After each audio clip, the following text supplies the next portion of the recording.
ماہ رمضان المبارک ایسی عظمت والا مہینہ ہے، اس میں امت محمدیہ صلی اللہ علیہ وسلم پر اللہ تبارک و تعالیٰ کا اتنا خاص کرم فضل ہے۔ منقول ہے کہ اللہ تبارک و تعالیٰ نے حضرت سیدنا موسیٰ کلیم اللہ علیہ السلام سے فرمایا کہ میں نے امت محمدیہ صلی اللہ علیہ وسلم کو 2 نور عطا کیے ہیں تاکہ وہ 2 اندھیروں کے زر سے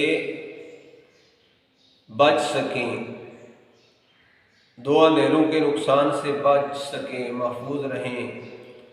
سیدنا موسیٰ کلیم اللہ علیہ السلام نے عرض کیا، اے مالک مولا، وہ 2 نور کون کون سے ہیں؟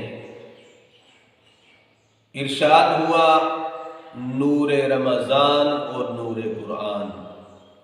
سیدنا موسیٰ کلیم اللہ علیہ السلام نے عرض کی، 2 اندھیرے کون کون سے ہیں؟ فرمایا، ایک قبر کا اور دوسرا قیامت کا۔ حضرات عزیز وقار برادران اسلام، یہ اللہ تبارک و تعالیٰ کا امت محمدیہ صلی اللہ علیہ وسلم پر خاص فضل کرم ہے کہ اللہ تبارک و تعالیٰ نے 2 اندھیرے دور کرنے کے لیے ہمیں 2 نور عطا فرمائے ہیں۔